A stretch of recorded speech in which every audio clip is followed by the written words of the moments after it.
Hope Church, and welcome to our family podcast. If you're new to the family, welcome. We are so excited to have you here with us. And if you're already part of the family, hey, how you doing? My name is Joy. My name's Litavo. My name is Jackson. We'll be looking at a new segment called Christ versus Culture, where we'll be exploring the fascinating interplay between the teachings of Christ and the diverse cultures that shape our world. And today we are looking at episode 1, What is Culture? Before we get into the nitty-gritty of what is culture, you're seeing some new faces on stage today. So let's first get to know them. Litavo, how are you doing today? I'm good. Doing well? Yeah. Awesome. Can you explain to us, how did you come to know Christ? Where did he meet you? What were you doing? What happened? Yeah. I mean, I grew up in a Christian household. My mom was Christian. But if you know anything about the Tswana people, they hold very syncretic views. So they believe in God. They believe in God, but also they believe in ancestors. Yeah. And they play a big part in our daily lives. And so that was the talk around the house. But it became a bit more prominent as I got older. And I myself started searching for Christ. But nonetheless, 2018, I was doing my first year. I came to UJ. A friend of mine came to this church and told me all about it. And I decided to check it out. I came. And I guess this Hope Church became my first Christian community. Wow. And it was eye-opening. Okay. And, you know, my search for Christ deepened because my friends modeled what a good Christian life looks like as well. Okay. So I was, and then obviously during COVID, in my isolation, I believe that's when I became a true Christian, or that's when I believe I really accepted Christ into my heart. There was a moment when I was praying where I felt like I just met Christ. Yes. You know what I mean? Ooh, we love it. Yes. It was really beautiful. So I describe 2020 as the year I became a Christian, when I accepted Christ in my heart. But the idea of God and Christ has always been present in my life. Yeah. So why stay at Hope Church? Why here? Why not move? I don't know how to answer this. I feel like it's the church for me. I mean, it's a good Bible teaching church. Okay. And that more than anything is enough. Okay. That as long as they teach the Bible faithfully, why wouldn't I stay? Yeah. You know? And since we are a family, I have to ask, what is the one weird thing we should all know about you? Sure. Okay. I don't know. Weird thing? Weird thing. Should I come back to you? No, okay, wait. I don't know if this is weird, Okay. but Don't scare us now. yeah, but I tend to, I don't know if this is weird, but I'm overly competitive. Ooh, I don't know, it's not a weird thing. okay. So but we it's- all know who are it's- not inviting to family game Yeah, nights. yeah. Or who will definitely want to win all the prizes. Yeah. But okay, I don't think that's weird. I think that's a little over normal-ish, But okay. Well, that is Litavo. Our next person is Jackson. Jackson, how are you doing today? I'm very fine, You feeling good? very nice. Awesome. I'm going to ask you the same question. How did you come to know Christ? Where did he find you? What were you doing? Personally, I was born in a Christian family. Okay. I found my parents going to church. And as a child in a Christian family, what else would I do? Yeah. Go to church like the Every rest. Sunday, no choice. In fact, failing to go to church in our family, it was a taboo. Really? Okay. It was Even when you were sick, like you had to go. It was the greatest mistake you could ever Yo! Okay. make. To wake up in the morning and say, I'm not going I'm to not going church to today. church. Like how? How do you? Whose house? Please, You fail to go to church, you go you're look not for your there. hope somewhere else. Okay. And so I grew in this environment, shaped as a churchgoer. Yeah. Of course, at that point, I had not really made a rightful relationship with Christ. But I was a faithful churchgoer. To a point, I was involved in ministries from my childhood. Wow. I started teaching Sunday school at the age of around 9 years old. You were teaching? Yes. Wow. That's so cool. Yeah, Okay. But as I grew up, around 2012, when back in Kenya, when I did grade 8, that is when I met with Christ. Somebody came in our school, a pastor. I cannot really remember his name, and he preached the gospel.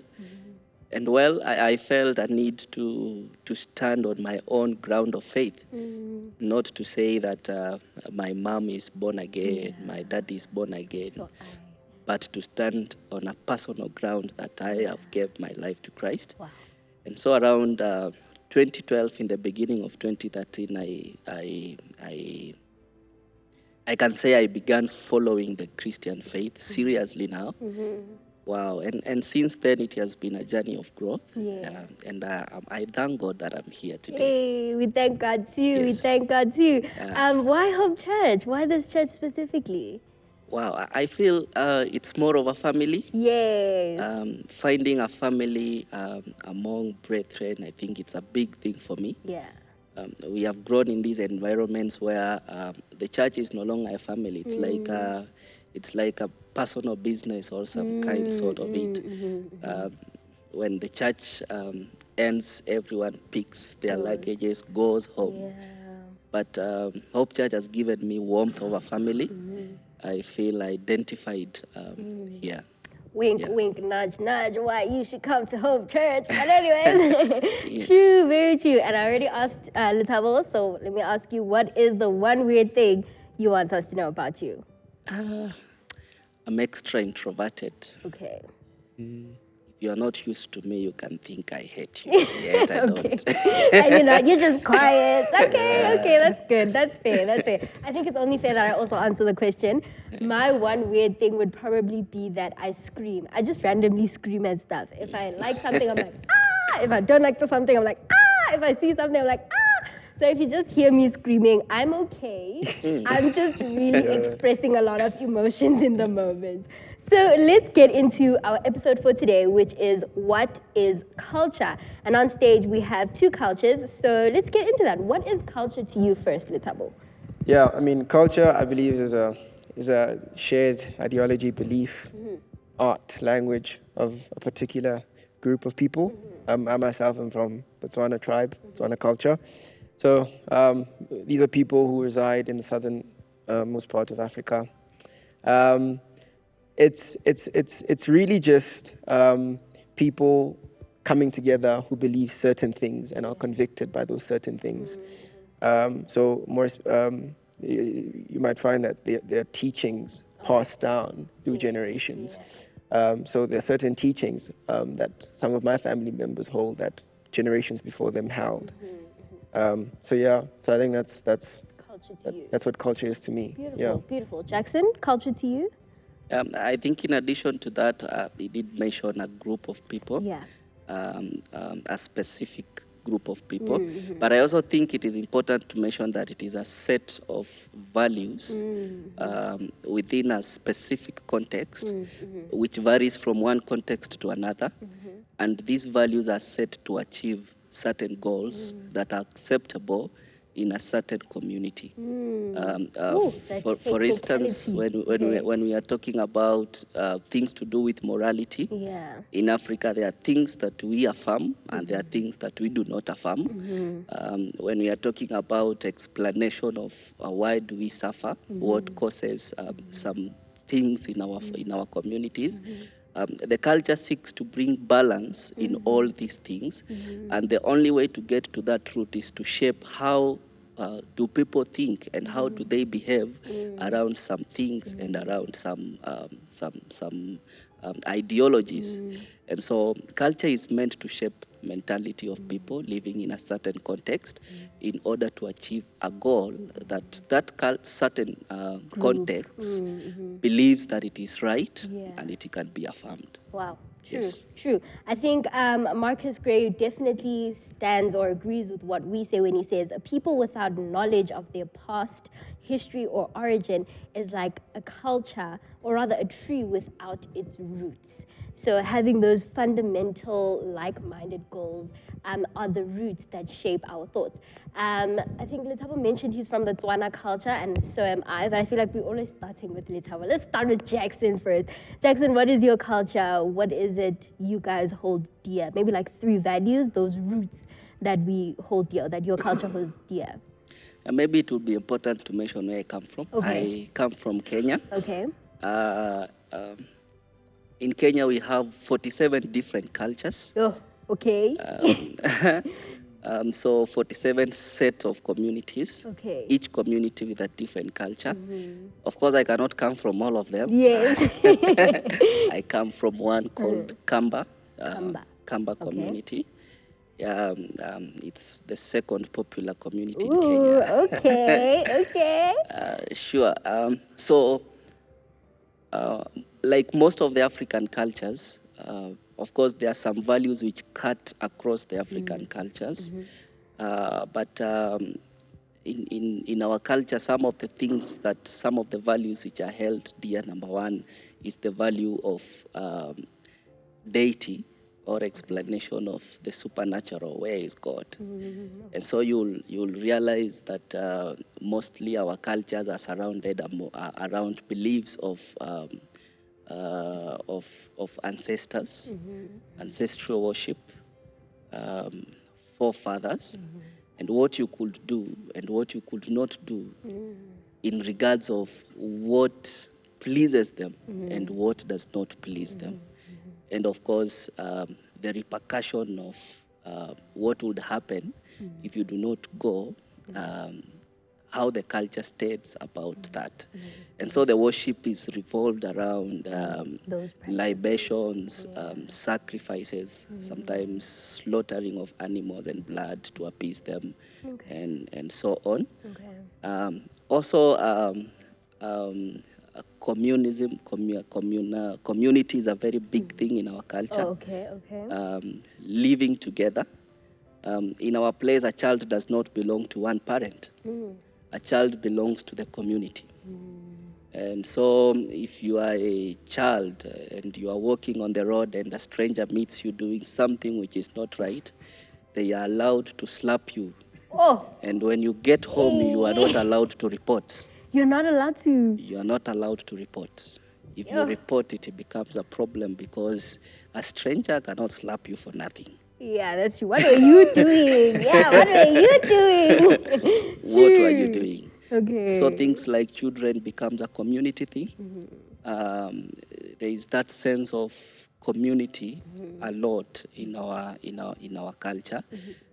Even in terms of resources, there are some areas in our communities where land is a communal resource. You can, you can, if you are keeping livestock, you can take them anywhere you wish to, because the community is a very big thing in our culture, even in terms of how education is done. And the last thing which I think is important to mention, our culture is coated with an aspect of asking of the question, why should things be done? And so putting a lot of myth and misconceptions behind them. In terms of sometimes I feel it brings the concept of fear in the minds of people in explanation of why should we do something, Yeah, and why shouldn't we and do why others? shouldn't you do something? Which that's my Remind us culture. again. Kamba. Kamba. Yeah. Kamba culture. All right, okay. Yeah. Let's have what you said, Tswana culture. Yeah, What are Botswana. some Botswana? What are some 3 values you guys hold dear? Those roots that help grow the tree. Yeah, I mean they're very similar to the Kampa tribe. There's God, there's community, but with us, I think I don't think it's much different because Botswana believe there's one supreme creator and director of the universe, Pamisa Mudimu. But it doesn't just end there. They also believe in Badim, meaning ancestors. And these are people who play a big part in daily life. And thus they have to pray to these people. They have to inquire of these people. And that shapes really a lot of things. And so it's rather interesting that for me throughout the years, obviously with European colonialism and the gospel, how how those values and idea systems change. But anyway, there's God, and then there's also community. Community is a big part. Botswana believe. So I'm from Rustenburg. There's a village called Klaseng, where they believe, like it's just one big tight knit community, where they try to preserve some of the sacred values that have been passed down to them, like language, music, art, and food. Food's a big thing in Tswana, in the Tswana culture. Oh. It's a really big thing. Bogobe. Yo. Yeah. So I'm also Tswana. So when he emphasizes something, I'm like, yes, that is so important. Definitely, yes. Yeah, bogobe. Bogobe is a staple of the Tswana culture. Liting. I don't know if you know ting. You know ting, yeah. It's like a type of pap. I almost want to describe it. Yeah, something similar, not really, but to help you give an image of what it is, it's like pap almost, but it tastes so much better. It does. In my opinion, it tastes so much better. Yeah, ting. Yeah. So I think for me, I wouldn't.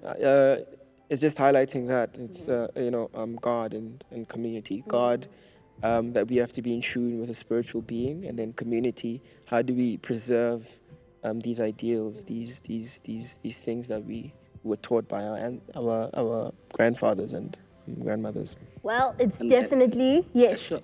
And I also think the moral values of the African culture mostly is preserved in music and Yes, and dance. Dance, and also in storytelling, Yeah. which are popular in our cultures. Yes. And also food. Yeah.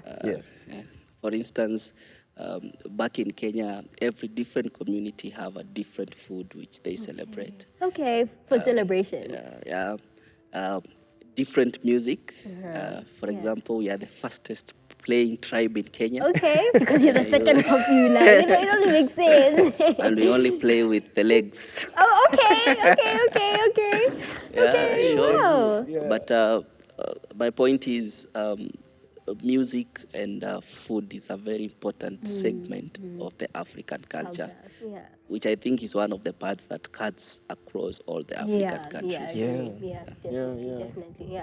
Well, you can see the conversation has a whole lot to unload, especially once we start adding Christ into it. And we're going to be getting more into that in our second episode, so be sure to stay tuned in. However, before you go, you already know I always give you a verse of the day. And today's verse of the day is from 1 John 4, verse 11, which reads, "Dear friends, since God so loved us, we also ought to love one another." We'll check you out next episode. We want to see you this Sunday, so be sure to join in. You can either come to the morning service, which is at 10, or to the afternoon service, which is at 6 p.m. right here on 45 Ditton Avenue. But from myself, the boss lady, and our amazing guests, that's all. Bye.